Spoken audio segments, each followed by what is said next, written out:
OK, là, ça devrait marcher, Josiah. Oui, excellent. Jean 20, ceux qui sont familiers avec l'Évangile, c'est le fun parce que Jean met les choses au clair. Tu sais, dans 1 Jean ce matin, je vous ai cité le verset qui résume c'est quoi le but de l'Épître. C'est « Je vous ai écrit ces choses afin que vous sachiez que vous avez la vie éternelle, vous qui croyez au nom du Fils de Dieu. » Bien, il fait la même chose dans Jean, mais remarquez la différence, c'est que c'est écrit à des non-croyants. L'auditoire cible de l'apôtre, c'est ceux qui ne connaissent pas encore le Seigneur. Donc, ce n'est pas la toute fin de l'Évangile, mais c'est la fin de cette section-là, parce qu'après, c'est vraiment comme une aparté par rapport à l'apparition de Jésus, la restauration de Pierre, la restauration finale de Pierre.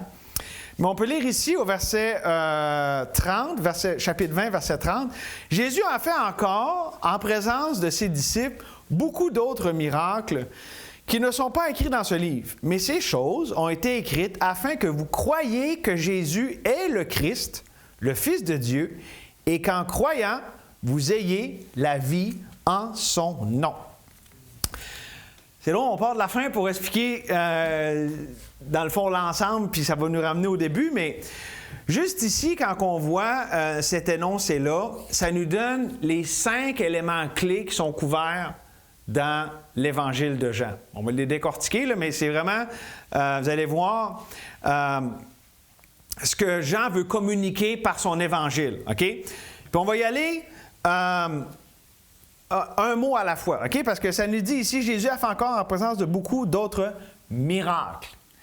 Ceux qui connaissent un peu la langue originale, il y a plus qu'un mot en grec pour miracle, mais le mot ici qui est utilisé, c'est le mot signe, c'est-à-dire un mot qui réfère...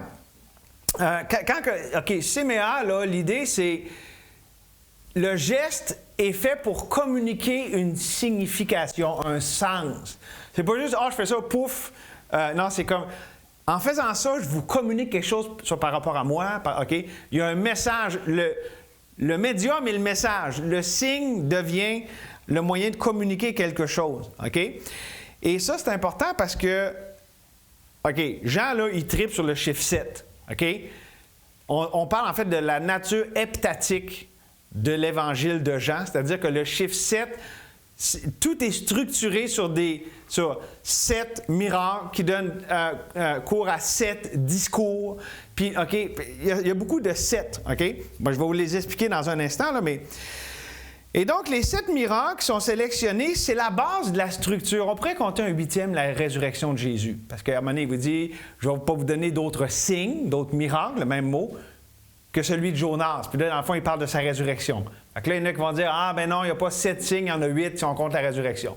Mais disons que de son ministère public, il y en a 7, puis le 8e et le couronnement, c'est sa résurrection. Fait que, tu sais, on pourrait s'ostiner 7 ou 8, là, mais disons que par rapport au ministère public de Jésus, c'est 7. Okay? Je vais vous les nommer dans un instant, mais ça, c'est important parce que ça dit, OK, Jésus a fait encore beaucoup d'autres miracles, mais vraiment, Jean en a sélectionné avec un but bien précis. Okay? Ça, c'est important parce que quand on étudie l'Évangile de Jean, on se dit, bien, il manque des bouts, il ne parle pas de tout. Non, c'est justement le but, c'est que vraiment, Jean a sélectionné les choses vraiment avec un focus pour montrer qui Jésus est, qu'il est bien le Fils de Dieu, qu'il est la manifestation de la gloire de Dieu. OK? C'est ça son but. Le but, c'est pas de tout raconter les histoires. Il va vraiment...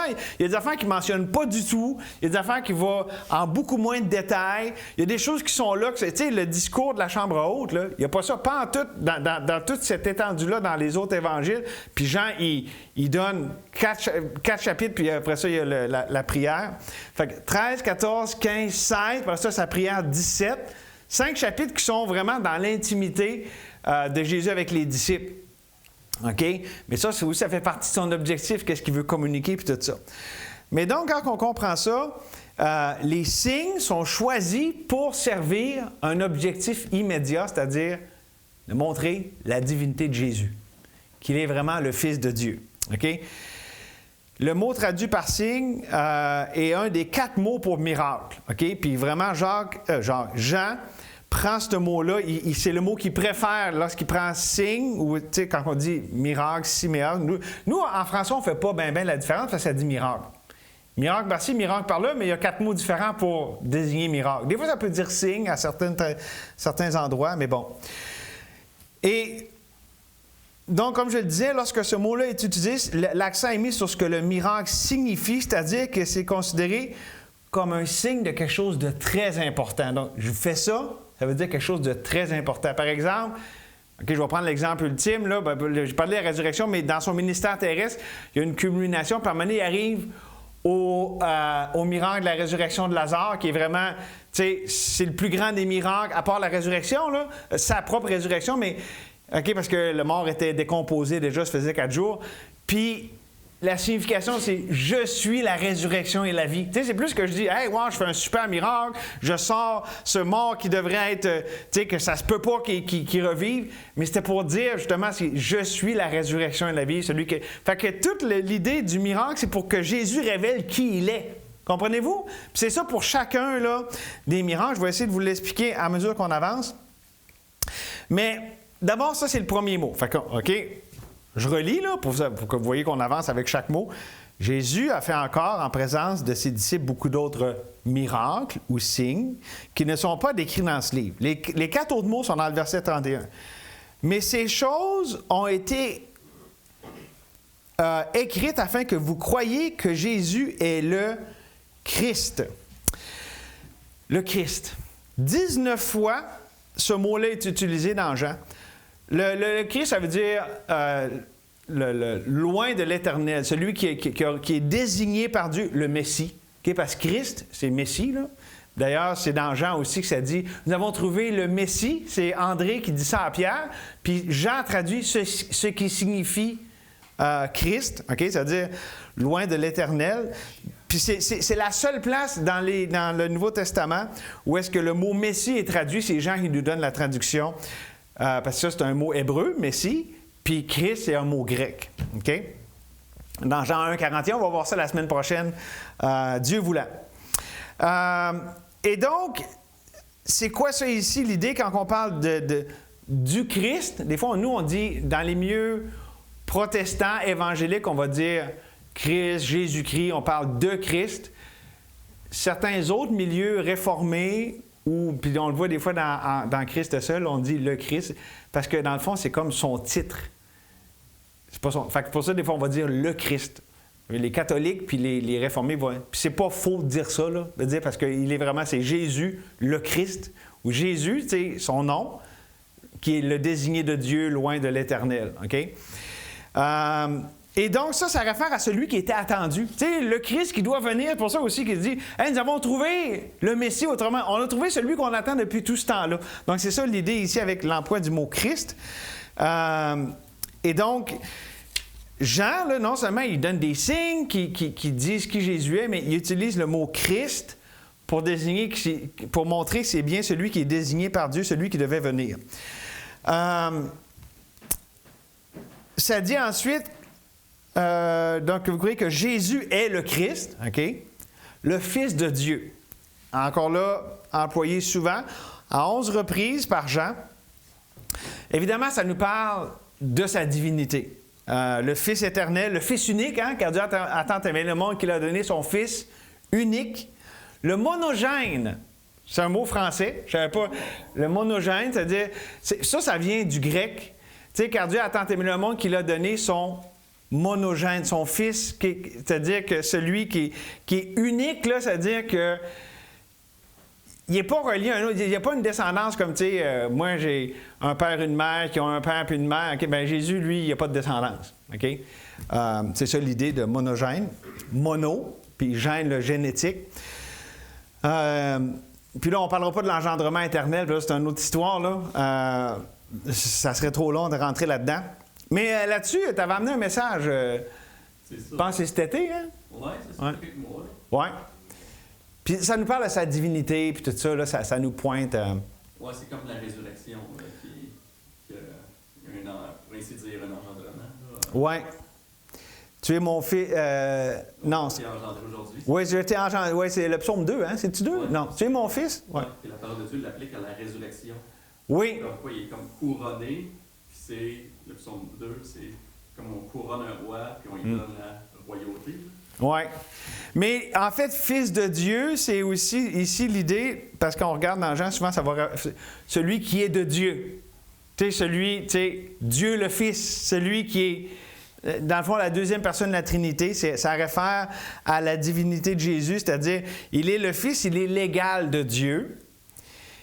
En tant que Fils aussi, il est adoré comme Dieu. Jésus, là, contrairement à d'autres dans la parole de Dieu, quand il est adoré, il ne rejette pas leur adoration. On voit dans l'Apocalypse à 2 reprises Jean qui veut adorer un ange, puis peut-être qu'il se trompait, là, peut-être qu'il pensait que c'était Dieu, parce que ça doit être impressionnant quand même de voir un ange. Puis l'ange dit, non, je suis un ange, là, je suis un serviteur de Dieu, adore Dieu. Puis on voit ça aussi dans l'Ancien Testament à 1 ou 2 reprises. Mais Jésus, lui, quand les gens se prosternent puis l'adorent comme l'aveugle-né qui retrouve la vue, quand Jésus s'identifie à lui puis il le reconnaît, il l'adore. Puis Jésus dit, non, adore-moi pas. Là. Non, il accepte l'adoration parce qu'il est Dieu. D'ailleurs, Jésus aussi, qu'est-ce qu'il a dit à Satan? Il a cité Deutéronome, tu adoreras le Seigneur seul. Il aurait contredit sa propre parole s'il n'avait pas accepté d'être adoré. Étant Dieu, il accepte d'être adoré parce qu'on adore le Seigneur seul. Donc, voyez-vous que ça proclame sa divinité. Et aussi, Jésus, il est le Fils de Dieu parce qu'il l'a déclaré lui-même. Pas seulement en mots. Des fois, les musulmans vont dire Jésus n'a jamais dit je suis le Fils de Dieu, mais tout ce qu'il a dit, comme par exemple, quand il dit que pour que vous sachiez que le Fils de Dieu, que je ne me rappelle plus comment ça dit, mais il dit va, tes péchés sont pardonnés. Parce que c'est juste Dieu qui a le pouvoir de pardonner les péchés. Fait que, il n'a pas dit « Je suis le Fils de Dieu, virgule, donc je pardonne. » Mais tu regardes le contexte, puis il proclame être Dieu parce qu'il pardonne les péchés. OK? Mais aussi, la résurrection est une grande proclamation de sa divinité. Bon, il y a toutes sortes de choses, de façons de le voir, mais c'est ça. Donc, signe, Christ, Fils de Dieu, et aussi le mot « croire ». Et ça, c'est intéressant. Je relis le verset 31, mais ces choses ont été écrites afin que vous croyiez au nom du Fils de Dieu, que Jésus est le Christ, le Fils de Dieu, et qu'en croyant, là, il l'a à 2 reprises dans le verset 31, vous ayez la vie en son nom. Donc, croire. Le mot, pistéo, puis ça, c'est... En fait, c'est utilisé vraiment souvent par Jean, ce mot-là. Le mot revient 90 fois dans l'Évangile. L'idée, là, c'est un peu comme en français, là, faire confiance ou s'appuyer sur quelqu'un. Okay? La foi, c'est comme un transfert de confiance en moi, de la mettre dans un autre. Okay? Donc, je place ma foi, ma confiance, je m'appuie sur Dieu. Okay? C'est ça l'idée. Donc, quelqu'un qui fait confiance à la personne de qui Jésus est et ce qu'il a fait, sa personne et son œuvre, le calvaire. La croix. Et il y a quelque chose d'intéressant, puis ça, c'est très particulier à Jean. Jean prend le mot « croire », puis il l'applique souvent à la foi authentique, mais aussi des fois, quand on regarde comme il faut, il parle de gens qui professent, se disent croyants, se disent ayant la foi, mais ils ne l'ont pas. Par exemple, dans le chapitre 12, il dit « Ils ont cru à Jésus », mais le temps qui est employé, c'est comme quelque chose d'instant. Ah, c'est le Messie, c'est lui qui veut venir. Mais ça dit, mais ils ont préféré, mais il n'y a pas eu de suite parce qu'ils ont préféré la gloire des hommes à la gloire de Dieu. Donc, Jean fait un point de dire, OK, il y a la foi, mais c'est pas une foi tout le temps qui est authentique, qui dure, dans le sens que c'est une foi spontanée. Ah, ben, ça doit être Jésus, ça doit être le Messie, il a fait un miracle et tout ça, mais c'est pas une foi qui est surnaturelle, qui a amené la régénération du cœur. Ça, Jean fait vraiment, vous l'étudierez, là, de toute façon, quand on va passer à travers l'Évangile de Jean, vous allez voir, Jean a fait un point, là, où est-ce que des gens, il va pointer, ça, c'était pas la foi authentique. Tandis que d'autres, tu vas le voir. OK, ça, on le voit dans le contexte. Mais fait que le mot « croire », c'est un mot qui est important dans l'Évangile de Jean.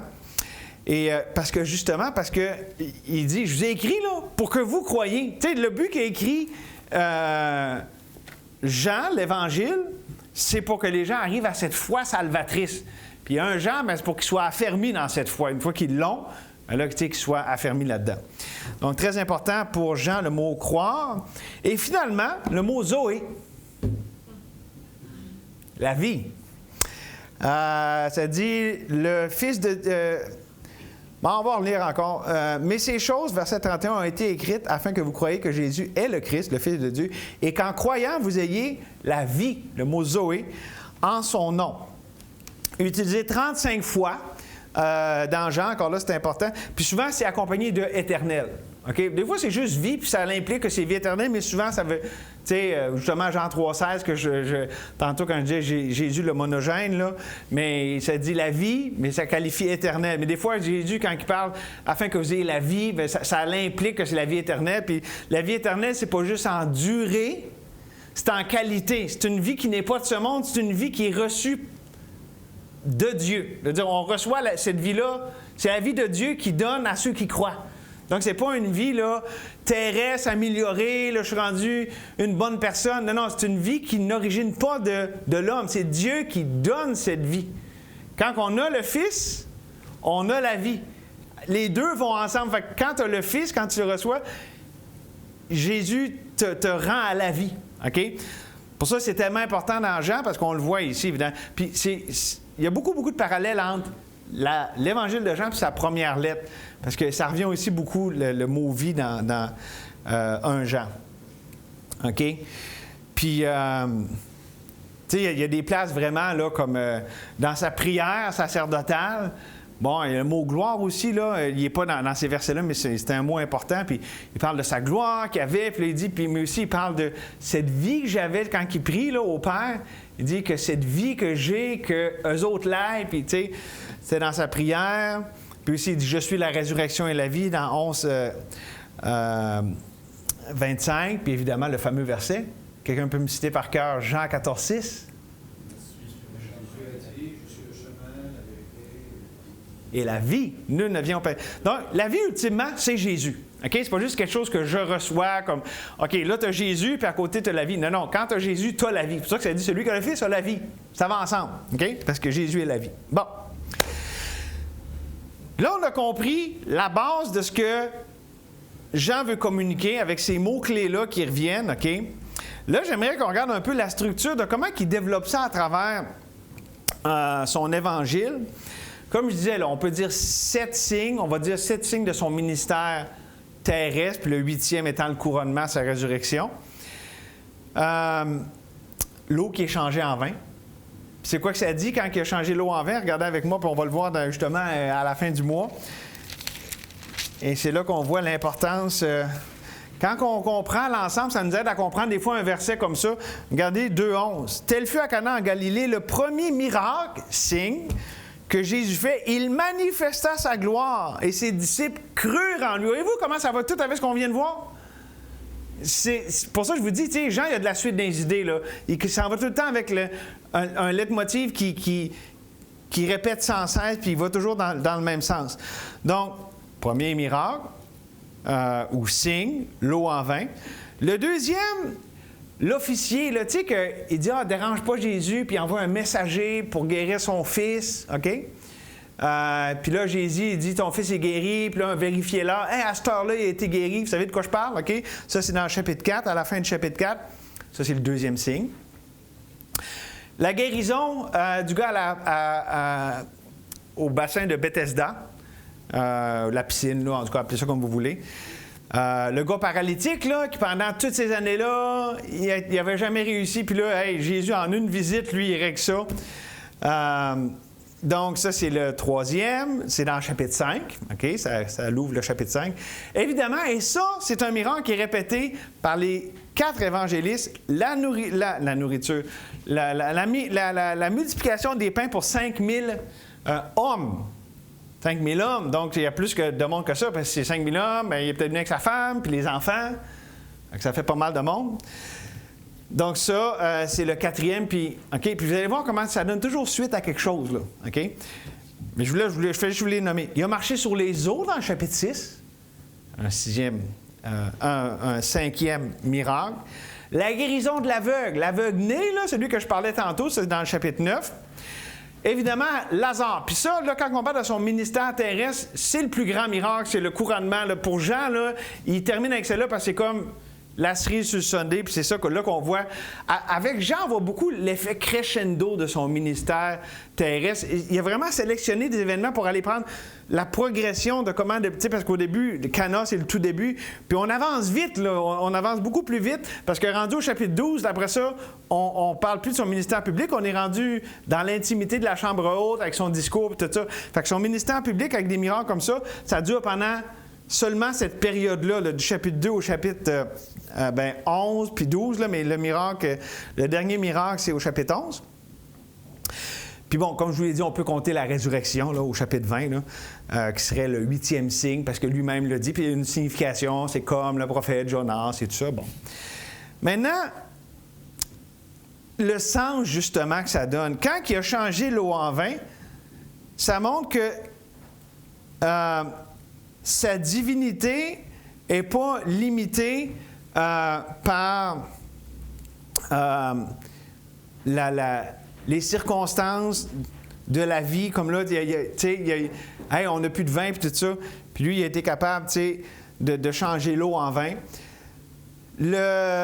L'officier, là, il y en a qui disent le noble, là, bien, sa divinité n'est pas limitée à l'espace. Pourquoi? Parce qu'il n'y a pas besoin de se rendre là-bas, puis de toucher le gars, puis non, il a juste pensé, puis c'est juste Dieu qui peut faire ça. OK? Donc, c'est pas limité par l'espace. Donc, on peut dire que c'est pas limité par les circonstances. Il n'y a plus de vin, il y a plein de monde, puis ça. Pas limité par l'espace. C'est pas... on voit avec l'homme non, c'est pas la piscine. Comment on l'appelle à Bethesda? On dit the pool of Bethesda en anglais. Hein? Là, vous parlez tout en même temps. Là. Le réservoir. C'est-tu réservoir? En tout cas, à Bethesda, là, vous savez de quoi qu'on parle? C'est chapitre 5. Chapitre 5, là, au début, là, versets 1 à 18. Mais ça, c'est quoi que ça nous communique? Ça veut dire que la divinité de Jésus n'est pas limitée au temps et aux conditions. Tu sais, c'est pas comme, mais là, il faut attendre que l'ange y vienne, puis il faut que les conditions soient toutes là. Non, Jésus arrive, lui, il y a zéro condition de tout ce que le gars attendait pendant toutes ces années, puis tiens, t'es guéri. OK? Voyez-vous que ça communique encore quelque chose. Donc, le quatrième, quand il marche sur la mer, ça montre que sa divinité n'est pas limitée par les ressources humaines. C'est pas, hey, les gars, aidez-moi, tenez-moi les pieds, puis tout ça. Oups, excusez. Non, tu sais, il a marché sur l'eau. Il n'y a pas un humain qui peut faire ça, donc il n'y avait pas besoin des ressources d'aide humaine et tout ça. La guérison de l'aveugle né, OK? C'est là la fameuse question, c'est-tu lui ou ses parents qui ont péché, là? Donc, sa divinité n'est pas limitée par la loi naturelle. Je veux dire, quelqu'un qui est aveugle n'est pas supposé de voir parce que c'est de naissance, tout ça. Bien, Jésus est plus grand que ça. Puis, t'as-tu trouvé le mot pour piscine? Non? Réservoir? OK. Dans des commentaires que j'ai, ils disent Bethesda, ça signifie maison de la source, mais pas plus que ça. OK. En tout cas. Dans 5.2, c'est piscine. Piscine? OK. Ah, piscine. Puis la résurrection de Lazare, mais c'est quoi que ça déclare sur... Attendez. Là. Hey, non, je me suis trompé. Là. Ah, faut tout qu'on en recommence.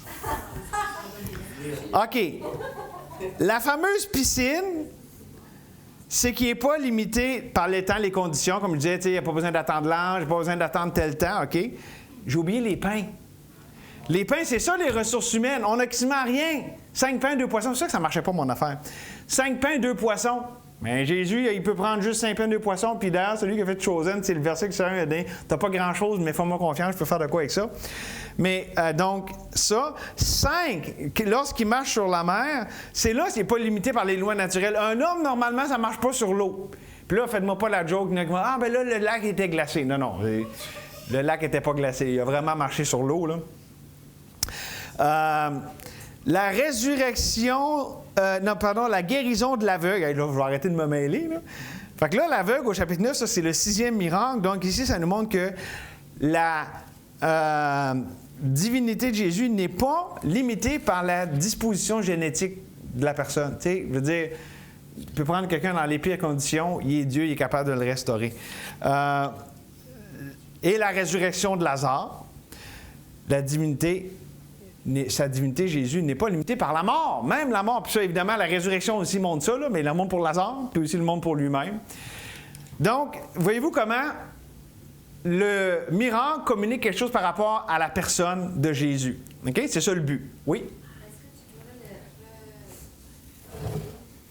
pourrais Oui? Les 7-8? OK, je vous les redis. L'eau en vin, la divinité n'est pas limitée par les circonstances de la vie. Là, tu les notes, là? L'officier, OK, dont le fils est guéri, sa dignité n'est pas limitée par l'espace. Le gars à la piscine, au chapitre 5, sa dignité n'est pas limitée par le temps et les conditions. Numéro 4, la multiplication des pains pour 5000 personnes, la divinité n'est pas limitée par les ressources humaines. Marcher sur l'eau, la divinité n'est pas limitée par les lois naturelles. Guérison de l'aveugle-né, sa divinité n'est pas limitée par la disposition génétique, là. Et finalement, résurrection de Lazare et lui-même, sa résurrection, sa divinité n'est pas limitée par la mort. Jésus n'a aucune limite parce qu'il est Dieu. C'est ça l'idée. Voyez-vous, c'est vraiment... Est-ce que ça vous aide à comprendre? Maintenant, on a un regard sur Jean qui dit « Ah oui, OK, on voit plus un peu. » C'est important pour Jean parce que Jean, il y a vraiment un message même dans la structure, plus que les autres évangiles. C'est pas que les autres sont pas structurés, mais Jean, il en fait vraiment un point avec ses 7, puis ça, OK? C'est connu, là, quand on étudie Jean, on voit vraiment que la structure heptatique est super importante pour Jean. Effet du signe, parce que là, les signes, ça communique quelque chose, mais aussi ça a produit un effet sur les gens autour. On apprend que lorsqu'il fait, puis on l'avait tantôt, on l'a lu tantôt, lorsqu'il a fait le miracle du vin, ça dit que les disciples ont cru en lui. Donc l'effet, ça l'a amené à la foi. OK, des disciples, ils ont, oh, c'est pas n'importe qui, ils ont cru, tu sais, en sa personne. L'effet pour l'officier, la guérison du fils, l'officier et sa maison ont cru en lui. Voyez-vous, c'est quoi l'effet? Ça se peut-tu que ça soit la foi? La foi des disciples, la foi de l'officier, deuxième miracle.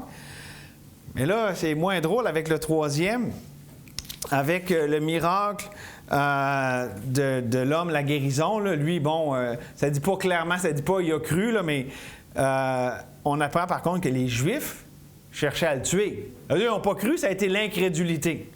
Ça a été un des événements instigateurs pour augmenter là, la tension, la violence meurtrière contre Jésus. OK? Ouais. Oui, c'est ça. Le miracle les a disposés. À un moment donné, mais c'est où? Ça dit à un moment donné, il grinçait des dents tellement qu'il l'haïssait. C'était vraiment une haine meurtrière. C'est probablement démoniaque. Là. Pas probablement. Quatrième miracle, c'est-à-dire celui de la multiplication des pains. La foule le voyait. Oh, ça doit être un prophète. C'est une foule. Ça ne dit pas qu'ils ont tous cru en lui. Il y en a sûrement là-dedans qui ont vraiment... Mais en général, l'effet sur la foule... Oh! C'est un prophète, puis ils le disent, là. Regardez... Hein? Verset 14. Lis-le donc. Ces gens, ayant vu le miracle que Jésus avait fait, disaient « Celui-ci est vraiment le prophète qui va venir dans le monde. » Merci. OK? Bon. Puis tu sais, quand ce matin, je parlais de Deutéronome 18, là, le prophète, là, c'est pas comme Ésaïe, Ézéchiel, Jérémie, c'est vraiment le prophète, celui qui est le prophète de tous les prophètes, là, l'ultime prophète, autrement dit. Là, OK? Cinquième miracle, l'effet que ça l'a eu, les disciples l'ont adoré. Fait que non seulement ils ont cru en lui, mais c'est quoi qui est arrivé quand il a marché sur l'eau puis il est rentré dans le bateau? Ils l'ont adoré, ils sont prosternés, puis t'es vraiment le Fils de Dieu. Ça l'a comme vraiment renforcé, ça l'a affermi leur foi, puis là, ça l'a même amené une réponse d'adoration envers lui. OK? Donc, ça a eu un effet bénéfique sur les disciples.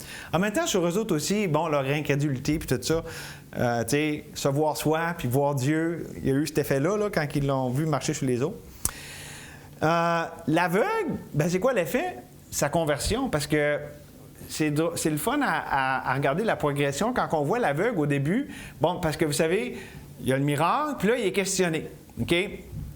Le leadership religieux vont le voir, c'est qui t'a fait ça? Puis là, même, c'est quasiment humoristique parce que là, ils reviennent le voir et ils disent, ben coudonc, voulez-vous croire en lui? Parce que vous me reposez les mêmes questions, puis hein, voulez-vous être son disciple? Puis, non, on est disciples de Moïse, puis toi, tu nous enseignes, puis t'es né dans le péché. Puis... Mais c'est drôle parce que c'est comme les regards, ben coudonc, là, voulez-vous... Je sais pas comment ça s'est passé, mais en tout cas, ça devait être assez spécial à être témoin de cette scène. Mais ça l'a donné au bout du compte, parce que là, ça, j'aime tellement ça, puis je me rappelle plus c'est quel commentaire. Il dit, quand il a été rejeté par la religion, parce qu'à un moment donné, c'est ça qu'il dit, là, t'es né entier dans le péché, puis là, tu sais, va-t'en, ça dit, il le chassèrent. OK? Fait qu'autrement dit, là, c'était fini les interrogations, il ne voulait plus y voir la face, mais Jésus se pointe. Une fois qu'il a été chassé par la religion, il a été accueilli par la grâce. Là, Jésus, il se pointe, puis là, c'est drôle parce qu'au début, il demande, moi, c'est qui? Ah, ça doit être je sais pas c'est qui, mais il n'y a pas un homme qui peut faire ça, après ça doit être un prophète. Mais là, quand il arrive devant Jésus, puis là, tu sais, lui, il n'a pas encore tout, là, le puzzle n'est pas encore tout placé. Fait que là, Jésus se présente à lui, puis là, mais tiens, on va aller le voir, là, parce que je veux avoir les bons mots. Jean 9, c'est à la fin de Jean 9.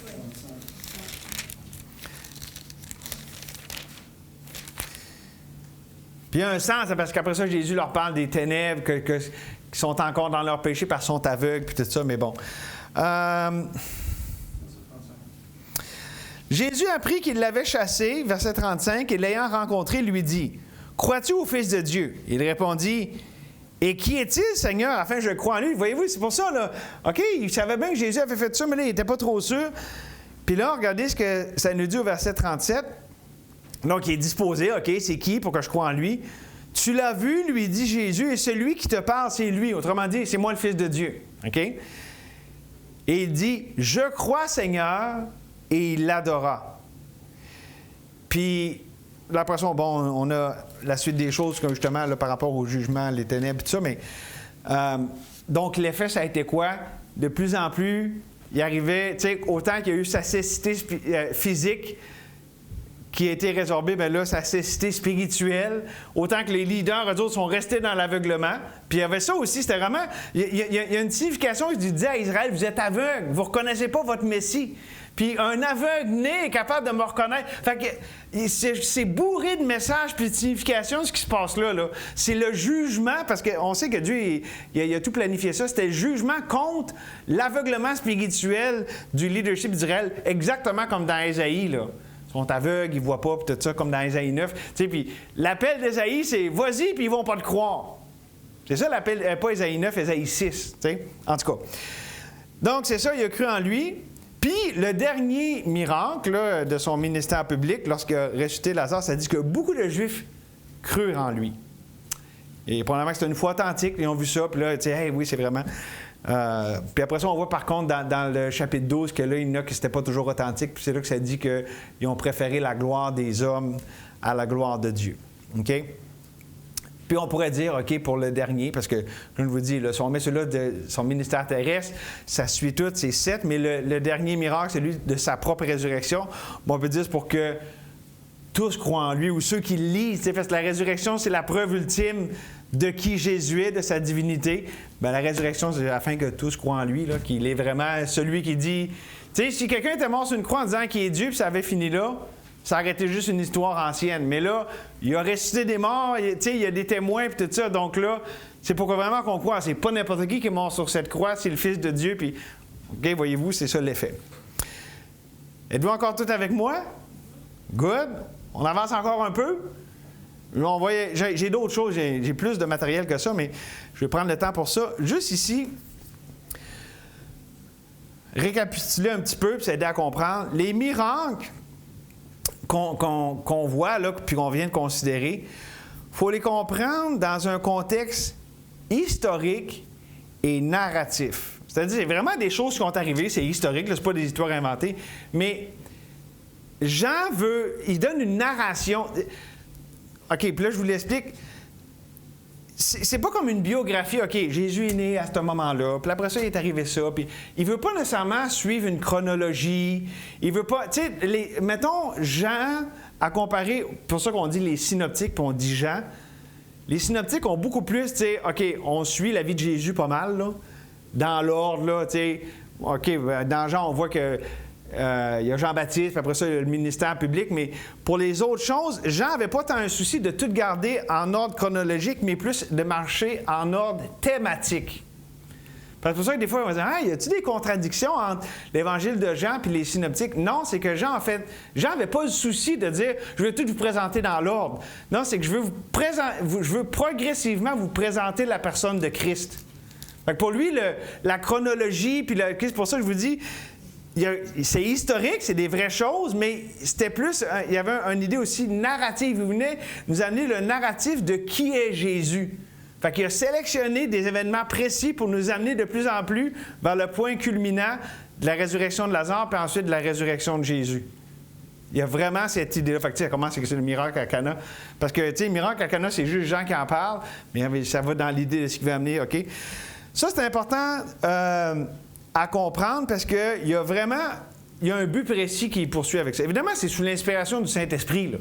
Okay? C'est le Saint-Esprit qui a tout dirigé ça, là. Toute l'Écriture est inspirée de Dieu, là.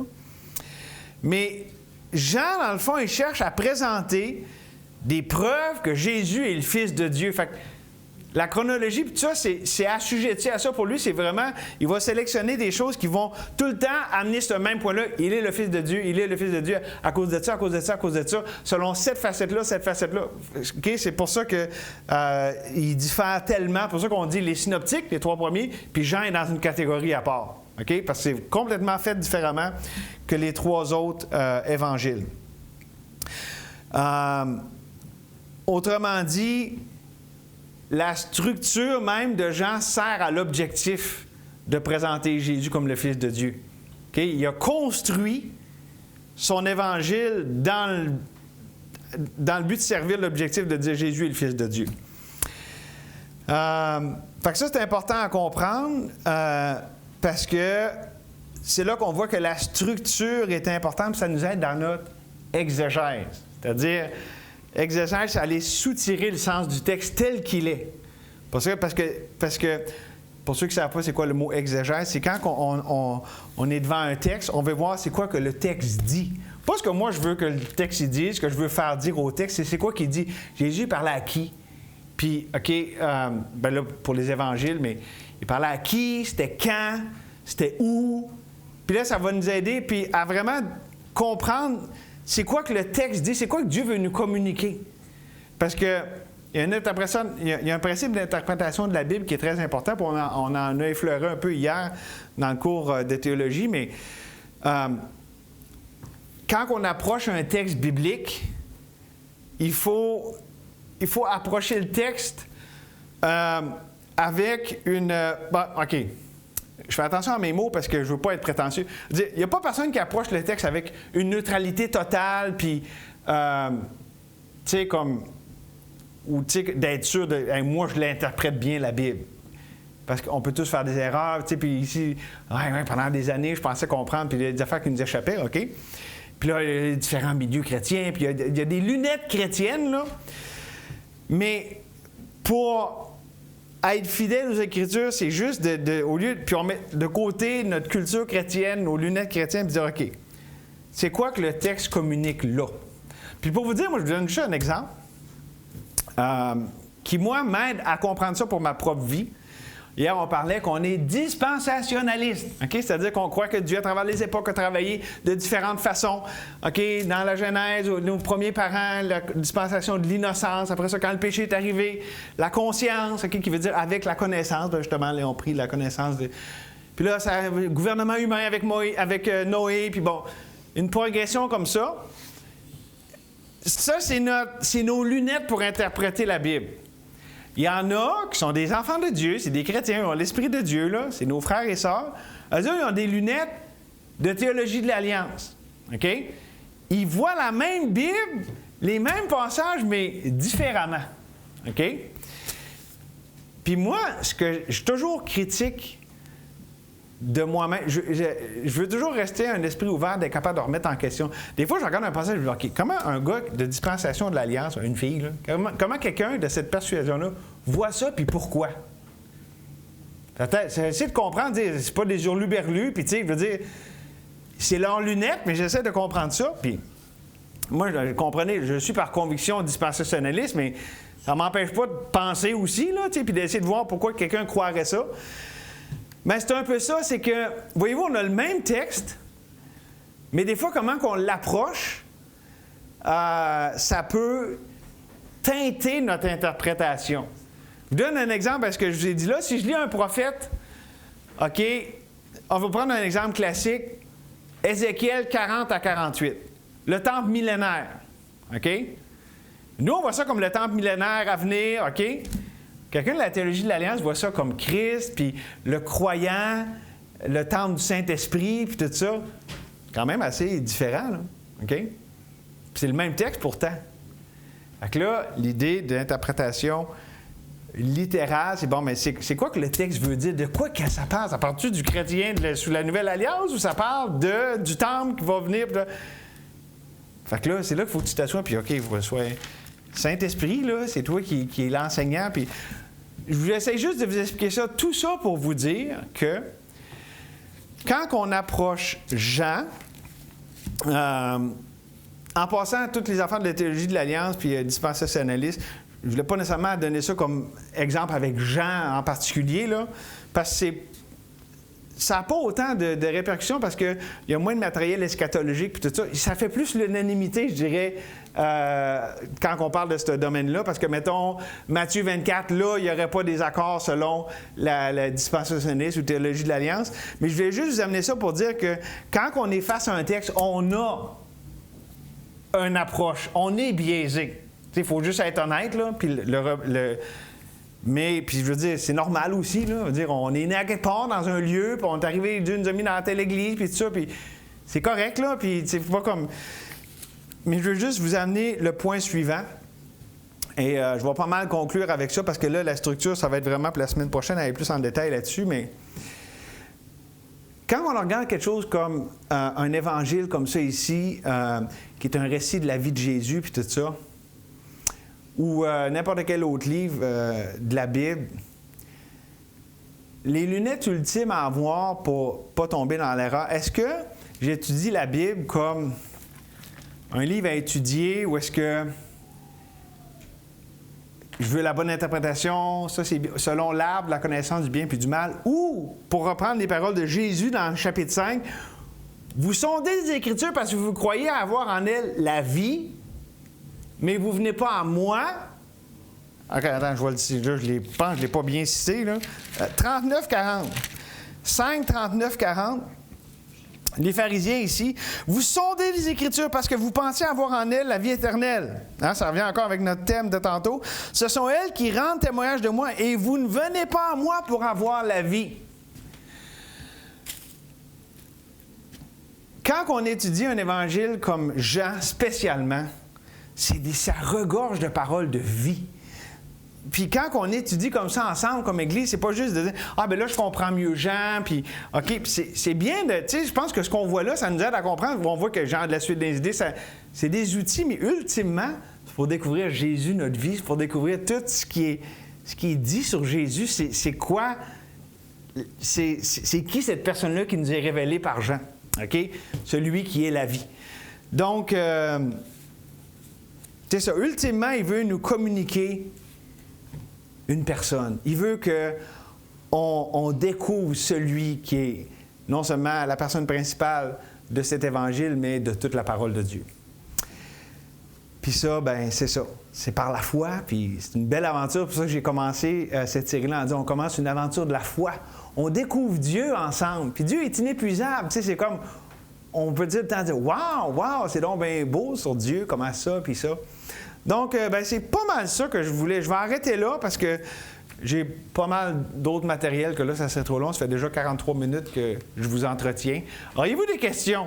Je pense que ça se prête peut-être à des questions s'il y en a qui... Oui, Christina? Jean a écrit pour montrer que Jésus est le Fils de Dieu ou que Jésus est Dieu? Que Jésus est Dieu, le Fils. Ou pour le dire ce matin, comme j'ai résumé, si on met très simple, là, Jean a été écrit pour manifester la gloire de Dieu en Jésus-Christ. Jésus-Christ est la manifestation de la gloire de Dieu.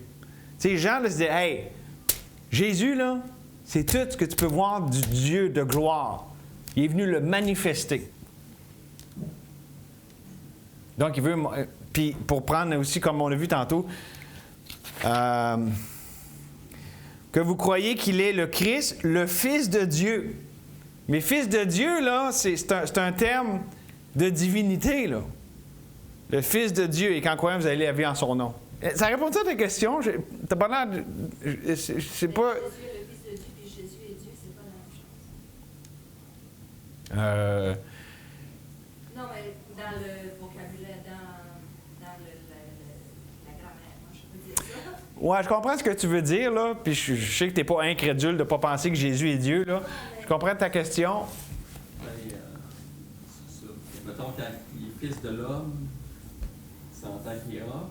C'est son humanité, Quand il est fils de Dieu, c'est sa divinité. Non, mais parce que tu veux prêter référence aux musulmans qui disent que Jésus, est-ce qu'ils croient que Jésus est le Fils de Dieu, mais il n'est pas Dieu? Ouais, eux autres, quand ils disent, c'est diminutif, quand ils disent Fils de Dieu. Je sais pas s'ils vont dire Fils de Dieu, les musulmans. Je pense pas qu'ils vont dire ça.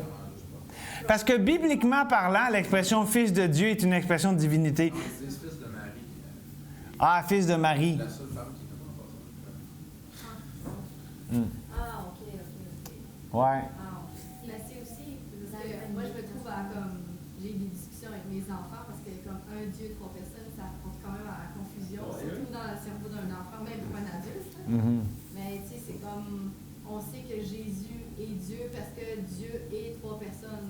Dieu le Père, Dieu le Fils, Dieu le Saint. Fait que c'est comme Fils de Dieu, c'est comme le Fils de Dieu le Père. Mais tu sais, c'est ça, là, c'est quand même,